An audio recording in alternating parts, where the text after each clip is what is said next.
и Демократската унија за интеграција постигнат е коалицијски договор за создавање парламентарно мнозинство, за распределба на одговорности, состав и принципите на новата влада со пол мандат, кој во следните 4 години ќе работи посветено на интересите на граѓаните и државата.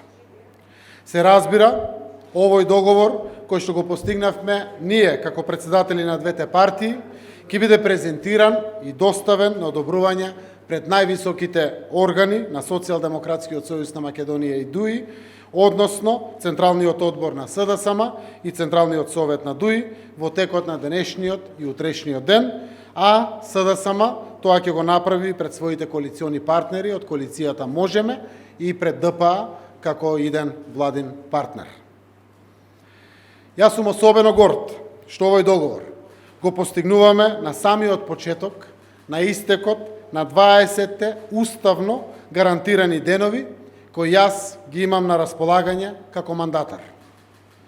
Брзиот напреток во преговорите и брзиот суштински договор ни беа особено важни заради потребата од брзо ставање во целосна функција на клучните институции во државата, а со цел справување со здравствените предизвици и сите други предизвици поврзани со COVID-19. Дозволете во оваа прилика да ви представам дел од принципите на кои се темели новиот коалицијски договор за влада која ќе ја предводам јас како нејзин премиер во пол 4-годишен мандат. Квалитетни, одговорни и отчетни кадри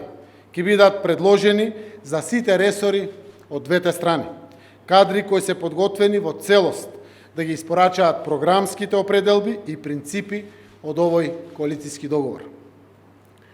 Кадровската понуда ќе се води од принципите за еднакво општество за сите, како и од силната волја за рамноправно учество на мажите и жените во извршната власт. Во владата нема да се предлагаат министри без ресор со исклучок на вице-премиерските места. Врвна определба на коалицијските партнери е да се јакне економскиот стандард на сите граѓани,